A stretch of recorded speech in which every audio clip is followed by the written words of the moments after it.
The rain was falling hard on the old station when Maya first saw the stranger standing at the edge of the platform, and she knew right away that something was not right about him.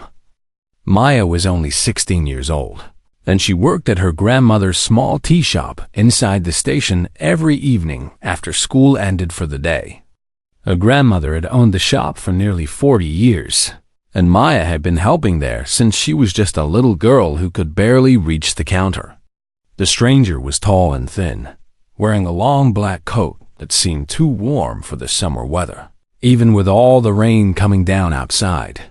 His face was hidden under a wide hat, and he carried a small wooden box under his arm that he held very tightly, as if it contained something precious beyond measure.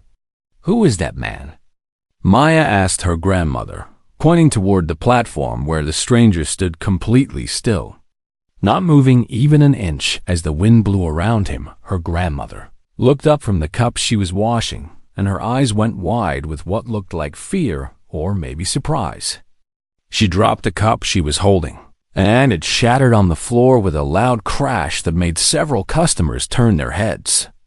"Stay away from him," her grandmother whispered in a voice so quiet that Maya had to lean close to hear the words.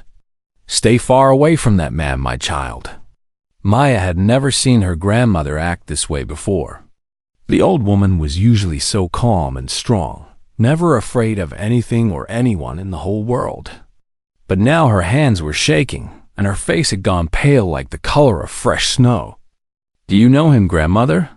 Maya asked, but the old woman just shook her head and went back to cleaning, though her hands trembled so much that she could barely hold the cloth she was using. The stranger stood on the platform for 3 hours that night, not moving and not buying a ticket and not getting on any train that came through the station. Maya watched him whenever she had a free moment, curious about who he was and why her grandmother seemed so frightened. When the station finally closed at midnight, Maya helped her grandmother lock up the shop, and they walked together toward the back exit where they always left. But as they passed through the main hall, Maya saw that the stranger was now standing right in front of them, blocking their path. "Good evening," the stranger said in a voice that sounded like rustling leaves and distant thunder mixed together. "I have been waiting to speak with you for a very long time." Maya felt her grandmother grab her arm so tightly that it hurt. "We have nothing to say to you," her grandmother replied, her voice stronger now, but still carrying a hint of fear underneath the brave words. "Leave us alone and never come back to this place." The stranger laughed, and it was not a pleasant sound at all. It was cold and empty, like wind blowing through an abandoned house in the middle of winter. "You cannot run forever," the stranger said, and then he did something very strange. He opened the wooden box he was carrying and showed them what was inside. Maya gasped when she saw it. Inside the box was a golden key, but not just any key. This key seemed to glow with its own light, and strange symbols were carved all along its surface, symbols that Maya somehow felt she had seen before in her dreams. "The last train is coming," the stranger said, his voice now barely above a whisper. "And when it arrives, everything will change forever." Before Maya could ask what he meant, her grandmother pulled her away, and they ran through the back door into the rainy night. They did not stop running until they reached their small house at the edge of town, and even then her grandmother kept looking over her shoulder as if expecting the stranger to appear behind them. Once they were safely inside with all the doors locked, Maya finally asked the question that was burning in her mind. "Grandmother, please tell me what is happening. Who was that man, and what did he mean about the last train?" Her grandmother sat down heavily in her old rocking chair and covered her face with her hands. For a long moment she said nothing, and Maya thought perhaps she would not answer at all. But then the old woman looked up with tears in her eyes. "There are things about our family that I have never told you," she began, her voice heavy with the weight of secrets kept for many years. "Things that I hoped you would never need to know." "What things?" Maya asked, sitting down on the floor at her grandmother's feet like she used to do when she was a small child listening to bedtime stories. Our family has a special connection to that station, her grandmother explained. Your great-great-grandmother was the one who built it over 100 years ago. But she did not build it just for ordinary trains. Maya felt a chill run down her spine, even though the room was warm. What do you mean, not for ordinary trains? Her grandmother took a deep breath before continuing. There is a train that comes only once every 50 years, she said. A train that travels not through space, but through time itself. Your great-grandmother discovered how to summon it, and she built the station as a gateway. Maya could hardly believe what she was hearing. It sounded like something from a fairy tale, not real life. But why is that man here? She asked. What does he want with us? The golden key he showed us is the key to control the train, her grandmother replied. For 50 years, our family has been hiding it, keeping it safe from those who would use its power for evil purposes. But now the time has come for the train to return, and he has found us. Maya's mind was spinning with questions. How could any of this be real? And why had no one ever told her about this before? Where's our family's key? She asked. We must have one too, right? Her grandmother nodded slowly and reached up to touch the silver necklace she always wore. Maya had seen that necklace every day of her life, but she had never paid much attention to it. It has been with me all along, her grandmother said, pulling the necklace out from under her shirt to reveal a small silver key hanging from the chain. And now, my dear child, I must pass it on to you, because I am too old to face what is coming, but you are young and strong. Maya stared at the key, feeling the weight of destiny settling on her shoulders like a heavy cloak. The adventure of her life was about to begin, and nothing would ever be the same again. Maya held the silver key in her hands, feeling its cool metal against her skin. It was surprisingly heavy for something so small, and she could feel a strange warmth spreading through her fingers as if the key itself was alive. How does it work? She asked her grandmother, turning the key over to examine the intricate symbols carved into its surface. They looked exactly like the symbols on the stranger's golden key, but somehow different, as if they were the opposite version of the same language.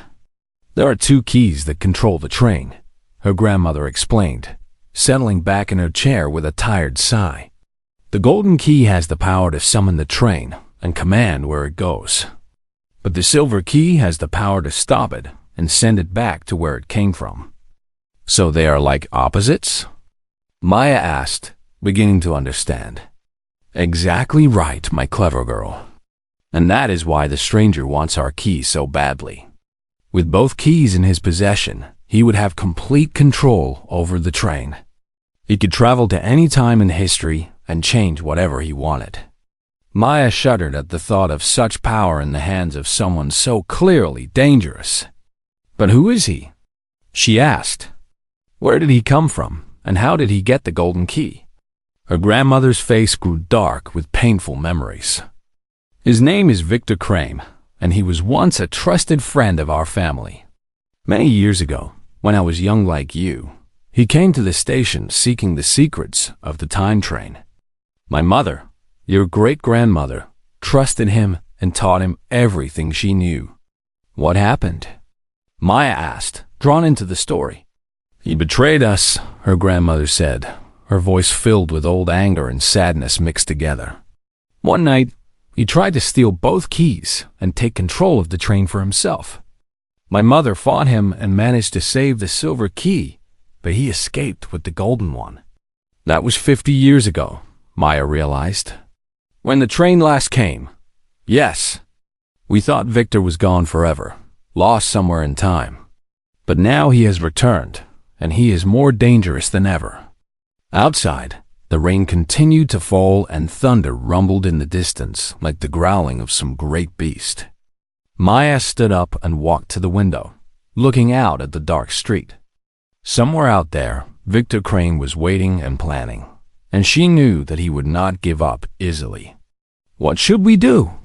She asked her grandmother. Should we run away and hide? Running will not help us, her grandmother replied. Victor will find us wherever we go. He has had 50 years to learn new powers and gather new resources. No, our only hope is to be ready when the train comes and use the silver key to stop him. When will the train come? Maya asked. In 3 days, at the stroke of midnight. That is when the 50 years will be complete and the gateway will open once again. 3 days. Maya had only 3 days to prepare for the most important moment of her life. You must learn everything I can teach you about the key and the train, her grandmother said. Starting right now. For the rest of that night, Maya's grandmother told her stories and secrets that had been passed down through their family for generations. She learned that the time train was not made by human hands but had been discovered by her great-great-grandmother in a hidden cave beneath the mountains. The train existed outside of normal time and space, traveling through a dimension that ordinary people could not even imagine. It could carry passengers to any moment in history, past or future, and it never aged or broke down. But the train is not just a vehicle, her grandmother warned. It has a mind of its own, a kind of consciousness that watches and judges those who try to ride it. Only those with pure hearts and good intentions can safely travel through time. What happens to those with bad intentions? Maya asked, almost afraid to hear the answer. They are lost forever in the spaces between times, trapped in an endless void of nothing. Maya wondered if Victor Crane knew about this danger, or if he thought himself strong enough to overcome it. As the first light of dawn began to show through the windows, Maya finally went to bed, exhausted but unable to sleep.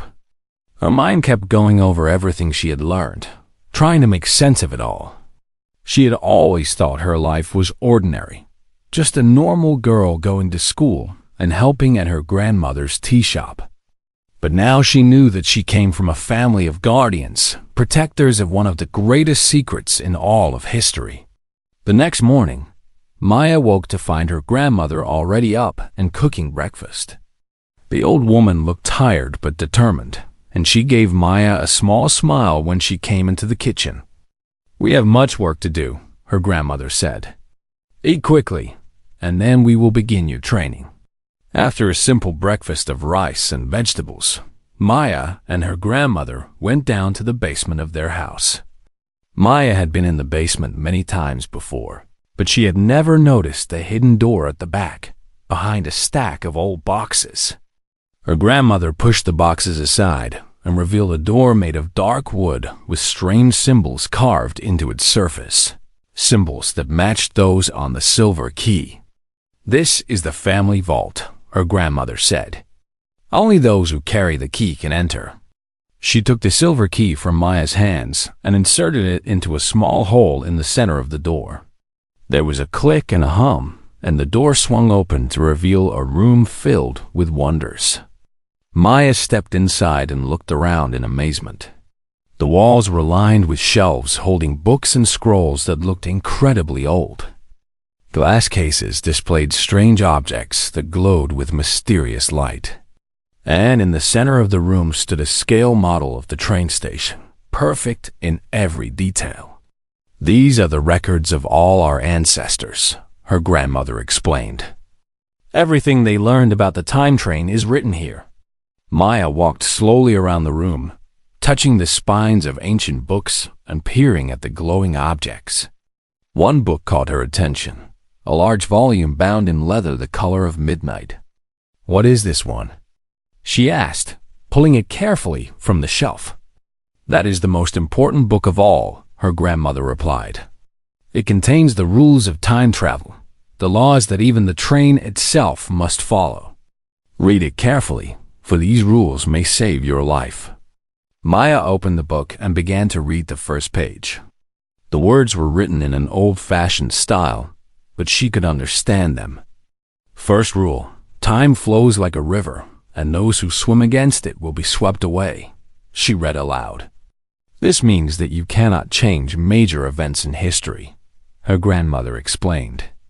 The river of time will always correct itself. Small changes might be possible, but anything too big will be undone. Maya turned to the next rule. Second rule, every journey through time must be balanced. For every moment taken, a moment must be given.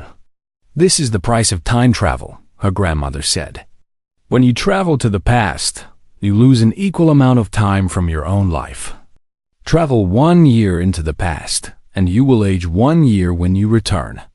Maya thought about Victor Crane. If he had been traveling through time for 50 years, how much of his life had he spent doing it? And how old was he really? She continued reading, learning rule after rule, each one revealing more about the strange and wonderful power of the time train. By the time evening came, Maya's head was spinning with information. She had learned so much, but she knew there was still so much more to understand. Rest now, her grandmother told her. Tomorrow we will continue, and the day after that, the train will come. You must be ready. Maya went to bed that night, clutching the silver key in her hand.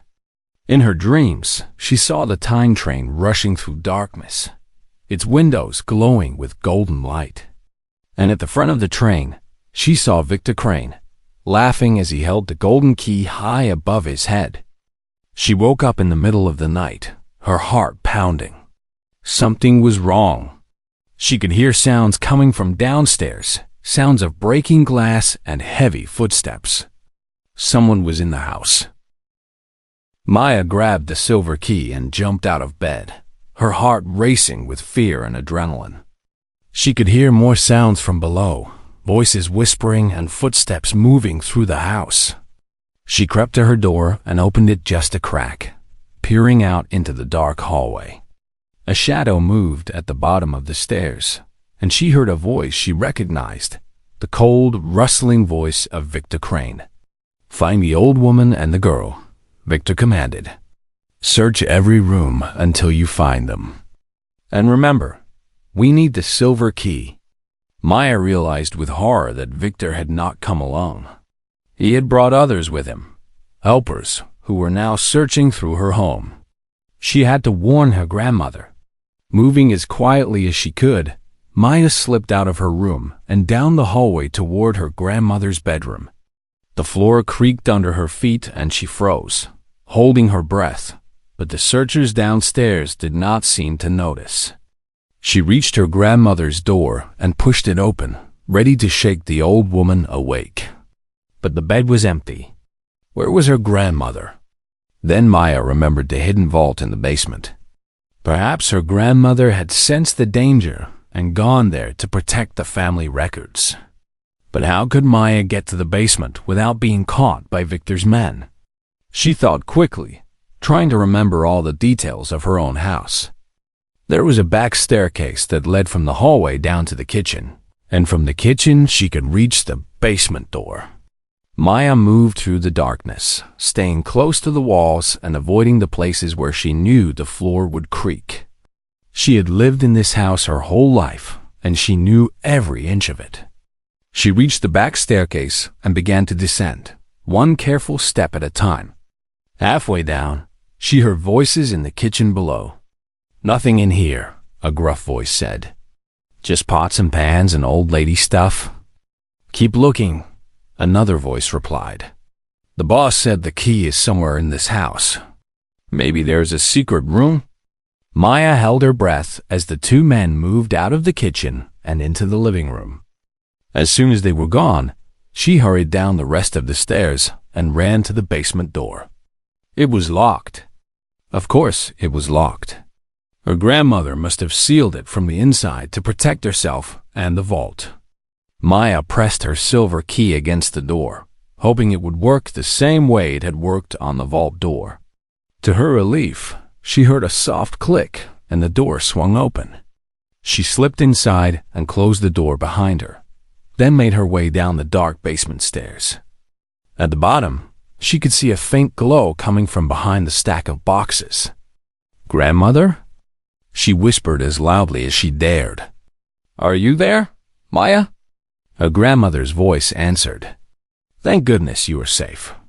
Come quickly." Maya pushed through the boxes and found her grandmother standing in the vault, surrounded by piles of books and papers. The old woman was stuffing items into a large bag as fast as she could. "We must take the most important things and escape," her grandmother explained. "Victor will find this room eventually. We cannot let him get his hands on these secrets." "But how will we escape?" Maya asked. "The house is full of his men." Her grandmother smiled grimly and pointed to the back wall of the vault. Maya looked and saw another door, this one so cleverly hidden that she had not noticed it before. "Our family has always been prepared for the worst," her grandmother said. "This tunnel leads to the old mill by the river. From there, we can make our way to the station." "The station?" Maya asked, confused. "But Victor will be watching the station." "Yes, but that is exactly where we need to be," her grandmother replied. "The train is coming tomorrow night. If we can reach the station and find the right platform, we might be able to stop Victor before he can use the train." Maya did not fully understand the plan, but she trusted her grandmother. She helped the old woman finish packing the bag, and then they opened the hidden door and entered the tunnel. The tunnel was narrow and dark, lit only by a small flashlight that her grandmother carried. The walls were made of old brick, and the air smelled of earth and dampness. It was clearly very old, probably built at the same time as the house. They walked for what felt like hours, though it was probably only 20 minutes. Finally, they emerged through a trapdoor into the basement of the abandoned mill. The mill had not been used for decades, and everything was covered in dust and cobwebs. Maya helped her grandmother climb out of the trapdoor, and they made their way up to the main floor.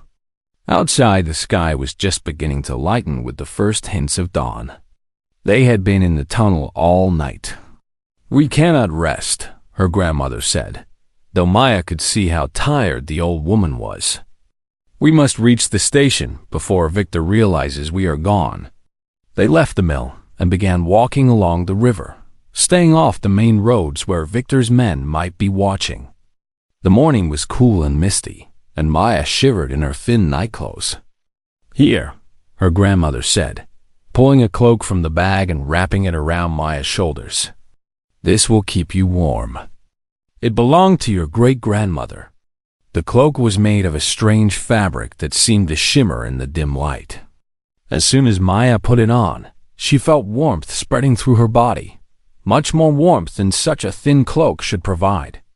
"It is enchanted," her grandmother explained, "made with threads spun from the fabric of time itself. While you wear it, you will be protected from the effects of time travel."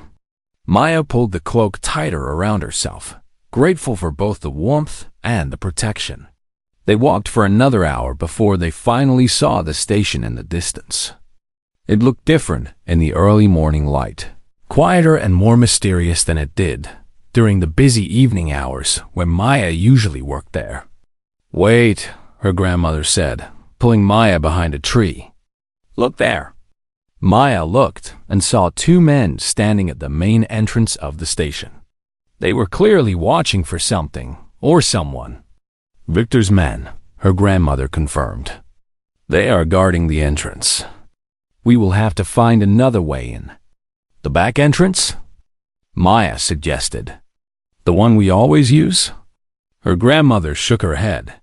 "Too obvious. They will be watching that too.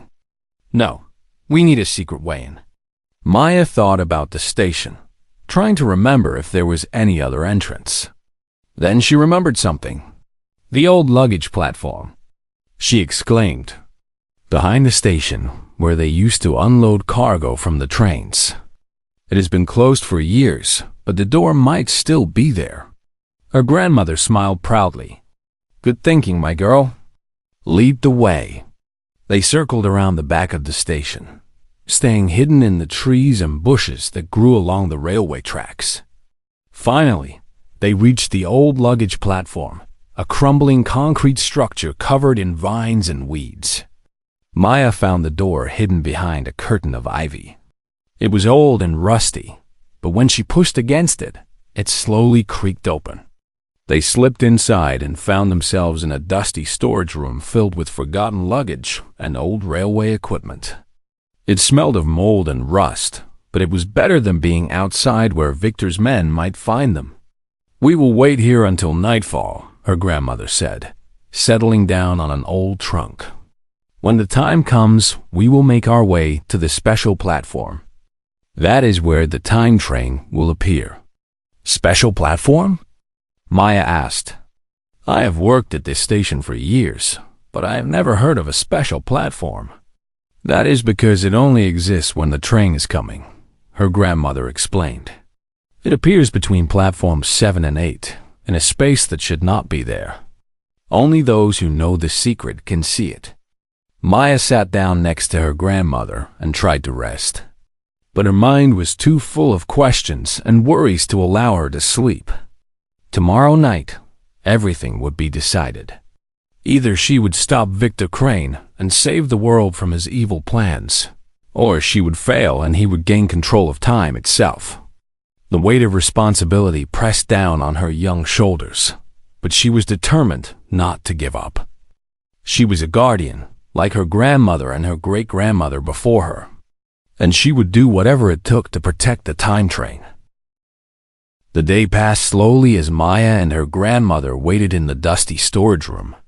They ate some dried fruit and nuts that her grandmother had packed in the bag, and they talked quietly about the family history and the adventures of past guardians. Maya learned about her great-great-grandmother, the founder who had first discovered the time train in that mysterious cave.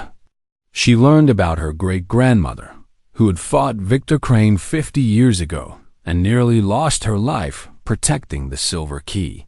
"Your mother was supposed to be the next guardian," her grandmother said sadly, "but she died when you were just a baby, and I had to take on the duty myself. Now it passes to you." Maya felt a pang of sadness for the mother she had never known. She had always wondered about her parents, but her grandmother rarely spoke of them. "What about my father?" she asked. Her grandmother's face grew even sadder. "Your father was a good man, but he could not understand our family's secret. When your mother told him the truth, he became frightened and left. We never saw him again." Maya processed this information silently.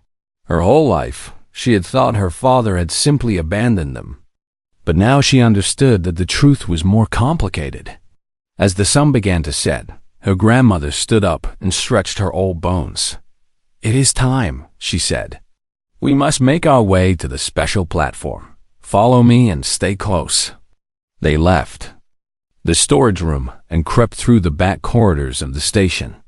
Maya had worked here for years, but she had never been in these forgotten hallways. They were dark and dusty, clearly unused for many decades.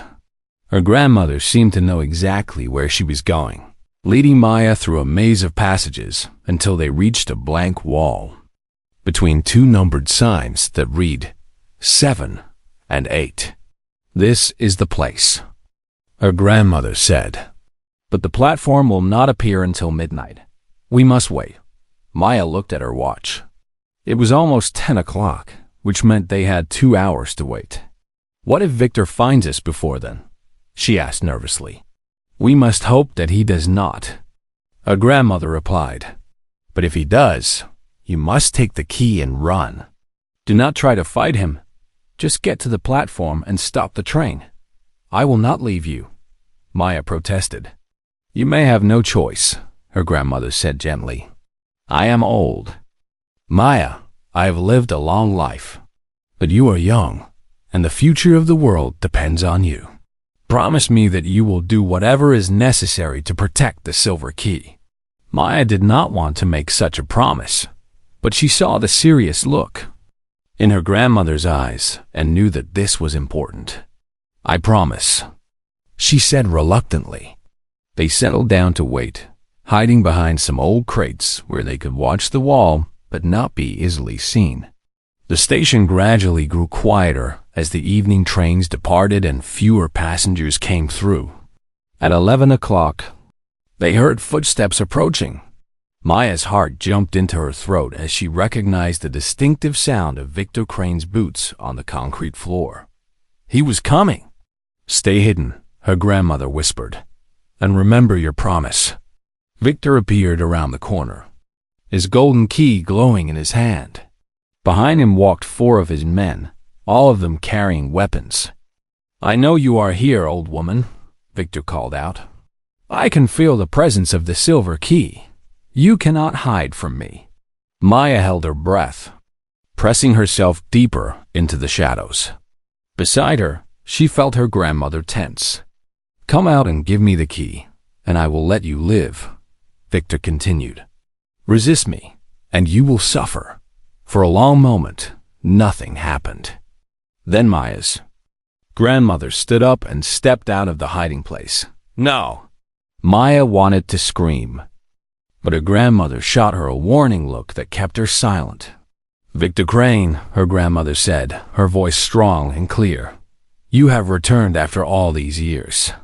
I see that time has not made you any wiser." Victor laughed his cold, empty laugh. "And I see that time has made you old and weak. Give me the key, and this can be over quickly." "I do not have the key," her grandmother replied. "It has been passed on to a new guardian, one who is far from here and beyond your reach." Victor's face twisted with anger. "You lie. I can sense the key. It is close." "Sense what you want," her grandmother said calmly, "but you will not get it from me." Victor raised his hand and his men moved forward, grabbing Maya's grandmother roughly. Maya bit her lips so hard she tasted blood, forcing herself to stay hidden as she had promised. "Search her," Victor commanded. His men searched Maya's grandmother but found nothing.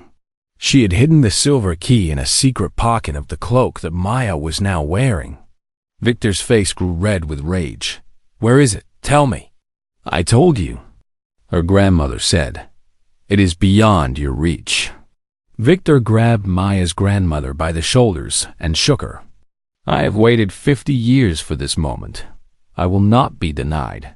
"You waited 50 years because you were afraid," her grandmother replied. "You knew that as long as a guardian held the silver key, you could never truly control the train. That is why you hid in the shadows of time, waiting for me to grow old and weak." "I am not afraid," Victor shouted. "I am patient." "And now my patience has paid off." He threw Maya's grandmother to the ground and looked around the station with wild eyes. The new guardian must be somewhere close. He muttered, "Find them. Search every corner of this station." His men spread out, searching the hallways and storage rooms. Maya pressed herself deeper into the shadows, hardly daring to breathe. One of the men came close to her hiding spot, so close that she could smell his sweat and hear his heavy breathing. But just as he was about to discover her, a loud noise came from the other end of the station. "Over there!" The man shouted, and he ran off to investigate. Maya let out a shaky breath. She did not know what had made that noise, but she was grateful for the distraction. She looked at her watch. It was almost midnight. She could feel something strange happening in the air around her.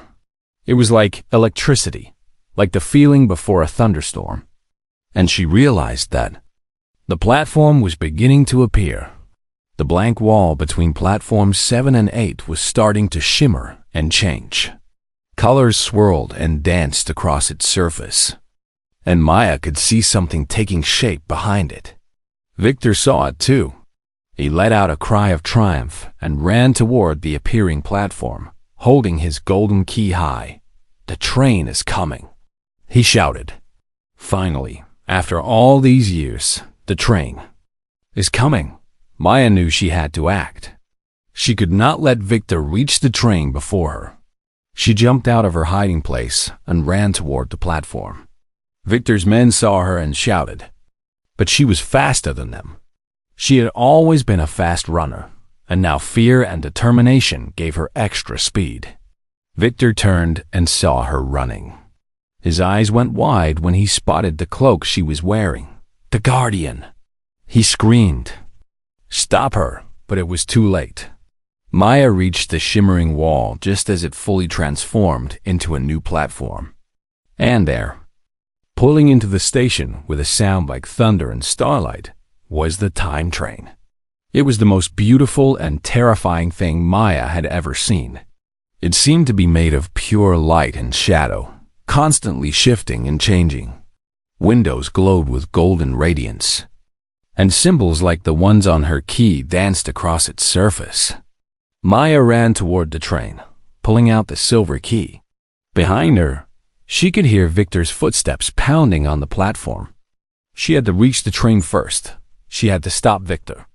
The fate of all time depended on what happened in the next few seconds. Maya's feet pounded against the shimmering platform as she raced toward the time train. Behind her, she could hear Victor Crane shouting commands to his men, his voice filled with desperation and rage. The train's doors began to open, revealing a golden light inside that seemed warm and welcoming. Maya was almost there, just a few more steps. But Victor was faster than she expected. He grabbed her arm and spun her around, his cold fingers digging into her flesh. "Give me the key," he screamed, his face twisted with madness. "It belongs to me." Maya struggled against his grip, but he was too strong. She could see his men running toward them, ready to take the silver key by force. Then something unexpected happened. The train seemed to react to the struggle. A beam of golden light shot out from the open door and struck Victor, sending him flying backward across the platform. Maya did not waste the opportunity. She pulled free and ran the last few steps to the train, jumping through the open door just as Victor's men reached for her. Inside the train, everything was different. The walls seemed to be made of stars and clouds, constantly moving and changing. Comfortable seats lined both sides of a long corridor, and at the far end, Maya could see a control panel covered in glowing symbols. "Welcome, Guardian," a gentle voice said, and Maya looked around to see who had spoken. There was no one visible, but the voice seemed to come from everywhere at once. "Who are you?" Maya asked, her voice shaking. "I am the train," the voice replied. "Or rather, I am the consciousness that inhabits this vessel. I have been waiting for you, Maya. You know my name?" "I know all the Guardians. Your great-grandmother was the first to speak with me, and I have watched your family ever since. You are the youngest Guardian ever to board me." Maya did not have time to process this amazing information. Outside, she could hear Victor pounding on the train's door. "Let me in," he screamed. "I have the golden key. I command you to let me in." "He has the key of summoning," the train's voice explained. "With it, he called me here and can direct where I go. But your key, the key of stopping, gives you the power to override his commands." "How do I use it?" Maya asked desperately. "Go to the control panel and insert your key in the silver slot. Then you must choose what to do with Victor Crane." Maya ran to the control panel and found the silver slot. She inserted her key and immediately felt a rush of power flowing through her. It was like she could feel all of time at once, past and present and future, all swirling around her in a great river of moments. "Now you have control," the train said. "What do you wish to do?" Maya thought about Victor Crane. He had spent 50 years planning this moment, and he had hurt her grandmother and threatened her family. Part of her wanted to send him to the void between times, to punish him for everything he had done. But then she remembered what her grandmother had taught her about the rules of time. She remembered that the train judged those who rode it, and that only those with pure hearts could travel safely. "Open the door," she said. "Are you certain?" the train asked. "He is dangerous." "I know," Maya replied, "but I want to give him a choice. Everyone deserves a choice." The train's door opened, and Victor tumbled inside, his golden key still clutched in his hand. His men tried to follow, but the door closed before they could enter. Victor looked around the inside of the train with wonder and greed in his eyes. Finally, he breathed. After all these years, I am inside the time train. You are inside, Maya said, standing firmly at the control panel. But I control where we go and what happens next. Victor's face twisted with anger. You? A child? I have studied time travel for 50 years. You cannot possibly understand the power we hold. Maybe not, Maya admitted. But I know something you have forgotten. The train has a mind of its own, and it judges those who ride it. People with bad intentions are lost in the void between times. Victor's face went pale. That is just a legend. A story to frighten children. Is it? Maya asked. Are you willing to bet your existence on that? For a long moment, Victor said nothing. Maya could see doubt and fear crossing his face. What do you want? He finally asked. I want you to give up your key, Maya said. Give it to me, and I will let you leave the train safely. You can go back to the normal world and live out the rest of your life in peace.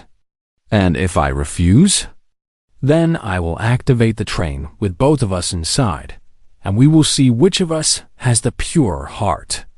It was a gamble, and Maya knew it. She was not entirely sure that her own heart was pure enough to survive the train's judgment. After all, she had felt anger and hatred toward Victor, and she had thought about punishing him. But she also knew that she could not let Victor keep the golden key.